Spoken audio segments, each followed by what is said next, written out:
Selamat pagi, siang, sore, Bapak dan Ibu sekalian. Perkenalkan kami dari kelompok 2 akan mempresentasikan komunikasi digital dan media sosial pada masyarakat informasi. Berikut adalah anggota kelompok kami.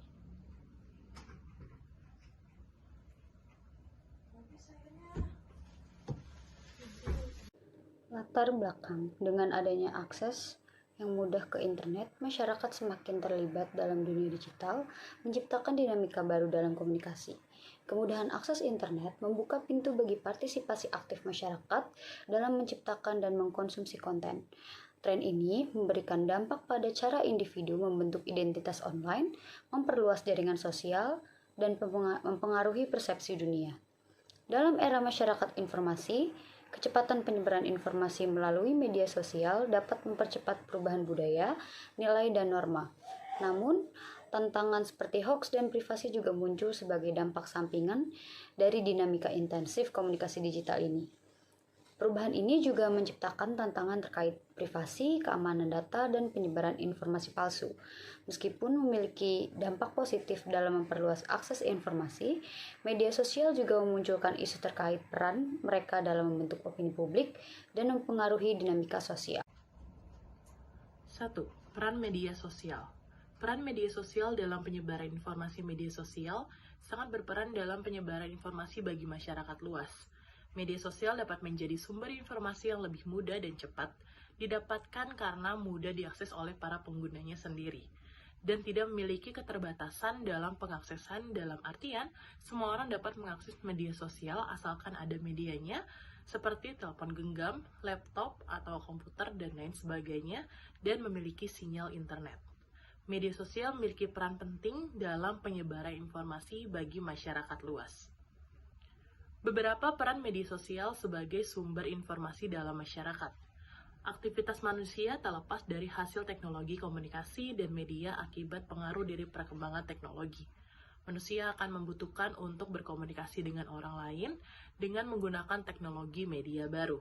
Berkembangnya media baru dan masifnya, sebuah jaringan antar pengguna dimanfaatkan untuk mengekspresikan diri serta menyampaikan segala pandangan terhadap sesuatu hal. Ya, oke, baik. Di slide ini akan membahas tentang pengaruh digital terhadap komunikasi. Aktivitas manusia tak lepas dari hasil teknologi komunikasi dan media akibat pengaruh dari perkembangan teknologi yang semakin pesat. Manusia makin membutuhkan untuk berkomunikasi dengan orang lain dengan menggunakan teknologi media baru. Berkembangnya media baru dan masif sebuah jaringan antara pengguna dimanfaatkan untuk mengekspresikan diri serta menyampaikan segala pandangan terhadap sesuatu hal. Dan di slide selanjutnya terdapat dua pembahasan, yaitu tentang digital dan global village. Yang kedua, ruang digital dan pola komunikasi. Di poin pertama, tentang digital dan global village, teknologi makin membawa dunia semakin dekat sehingga disebut sebagai global village, di mana teknologi membawa perubahan masyarakat untuk berkomunikasi yang lebih interaktif untuk lebih dekat dengan kebudayaan lain serta tidak terpaku kepada kebudayaannya sendiri. Yang kedua, ruang digital dan pola komunikasi. Perkembangan teknologi dalam bidang komunikasi sudah memberikan efek terhadap berbagai lini, seperti dalam aspek komunikasi politik, komunikasi antar budaya, dan komunikasi bisnis, dan lain sebagainya. Komunikasi yang terbangun dengan memanfaatkan internet, interaksi tidak hanya dilakukan melalui tatap muka, namun dengan adanya pemanfaatan dari teknologi komunikasi. Lalu di slide selanjutnya, pengaruh era digital pada bidang komunikasi sebagai berikut. Yang pertama ada etika, kedua kebudayaan, dan tiga perubahan masyarakat dan gaya hidup. Ketiga aspek ini dipengaruhi oleh perkembangan yang pesat di dunia digital atau media sosial. Yang pertama itu ada etika. Etika merupakan bagian penting dari aspek kehidupan, khususnya saat hidup di masyarakat atau di lingkungan sekitar. Tidak hanya di dunia nyata, di dunia media sosial ataupun di jaring sosial, kita tidak boleh melepaskan moralitas, memberi orang arahan tentang bagaimana mereka menjalani hidup mereka melalui serangkaian tindakan sehari-hari yang dilakukan pada pengguna media sosial. Yang kedua ada kebudayaan. Kebudayaan adalah cara hidup yang dikembangkan dan dimiliki bersama oleh kelompok dan diwariskan dari generasi ke generasi. Budaya tidak berarti tidak ada hubungannya dengan komunikasi, malah budaya selalu bersandingan dengan komunikasi. Budaya dapat mempengaruhi proses di mana seseorang mengekspresikan suatu realitas diri melalui komunikasi. Dan di poin terakhir ini ada perubahan masyarakat dan gaya hidup. Semakin pesatnya teknologi di saat ini memungkinkan setiap orang untuk mengakses informasi, salah satunya melalui jejaring sosial. Media sosial terus berkembang dan menjadi tempat ekspresi diri, kreativitas, dan dukungan ekonomi. Tanpa disadari, media sosial memiliki pengaruh besar pada pola hidup seseorang untuk menyebabkan perubahan positif dan negatif. Dan untuk mengelola bagaimana positif dan negatifnya tergantung kepada penggunanya yang melek terhadap tentang perubahan teknologi atau media sosial yang semakin pesat setiap harinya. Partisipasi masyarakat. Partisipasi masyarakat dalam masyarakat informasi melibatkan interaksi, keterlibatan individu, serta kelompok dalam dunia digital. Partisipasi masyarakat dalam masyarakat informasi menciptakan ruang demokratis di mana akses informasi, literasi digital, dan interaksi online menjadi landasan untuk keterlibatan aktif dan kontribusi positif dalam perkembangan sosial dan politik. Beberapa aspek penjabaran mengenai partisipasi masyarakat. Yang pertama ada akses informasi universal, di mana memastikan bahwa semua anggota masyarakat memiliki akses yang setara terhadap informasi dan teknologi. Lalu yang kedua, partisipasi aktif di media sosial. Masyarakat berkontribusi melalui platform media sosial dengan berbagai pandangan, informasi, dan konten. Yang ketiga, ada literasi digital. Individu memiliki kemampuan untuk menilai keberimbangan informasi, memahami risiko dan etika digital, serta menggunakan teknologi dengan baik. Yang keempat ada partisipasi dalam forum online, yang dimana individu terlibat dalam forum, diskusi online, atau komunikasi daring untuk berbagai pengalaman. Yang selanjutnya, pembuatan konten kolaboratif. Masyarakat berkontribusi pada produksi konten digital, termasuk blog, video, dan podcast. Lalu ada akses sosial melalui kampanye online, yang dimana masyarakat menggunakan media digital untuk mendukung dan mempromosikan perubahan sosial. Selanjutnya yang terakhir ada keterlibatan dalam keputusan publik. Melalui platform partisipatif, masyarakat dapat memberikan masukan dalam proses pengambilan keputusan pemerintahan atau organisasi, memastikan bahwa berbagai suara didengar. Sekian dari saya, terima kasih. Filter bubble dan echo chamber. Filter bubble dan echo chamber adalah dua konsep yang sering digunakan untuk menjelaskan fenomena dalam komunikasi digital yang dapat membatasi paparan informasi seseorang dan memperkuat keyakinan atau pandangan yang sudah ada. Meskipun keduanya sering digunakan secara bersamaan, mereka memiliki perbedaan di sisi konseptual.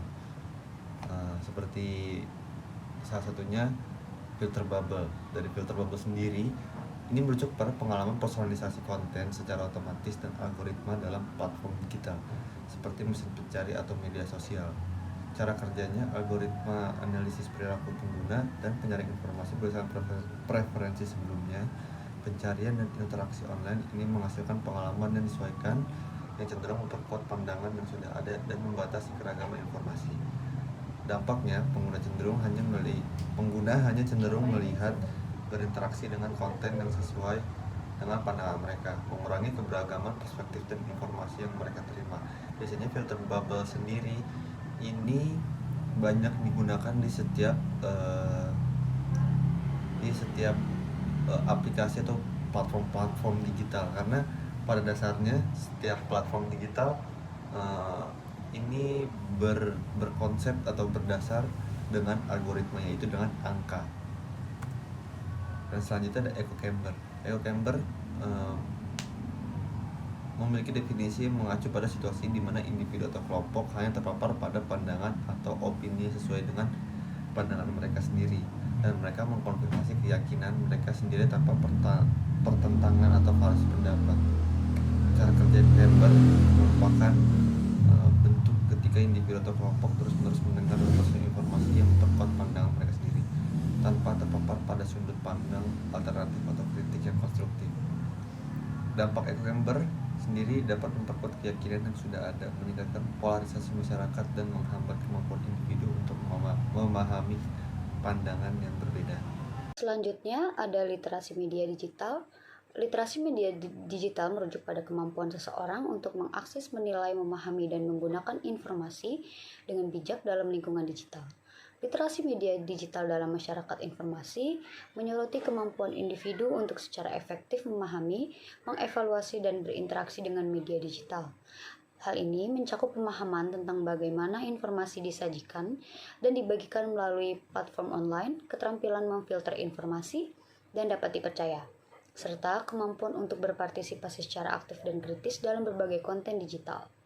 Selain itu, literasi media digital pada masyarakat informasi melibatkan kesadaran akan dampak sosial, budaya, dan politik dari media digital. Hal ini juga melibatkan keterampilan bagi informasi secara etis dan bertanggung jawab, menciptakan masyarakat yang lebih terinformasi dan dapat berpartisipasi secara konstruktif dalam era digital. Yang keenam, implementasi komunikasi digital dan media sosial pada masyarakat informasi. Implementasi komunikasi digital dan media sosial telah membentuk cara masyarakat berinteraksi dan mendapatkan informasi. Dalam masa kampanye 2024, mencakup pemanfaatan platform-platform tersebut sebagai alat strategis bagi paslon politik.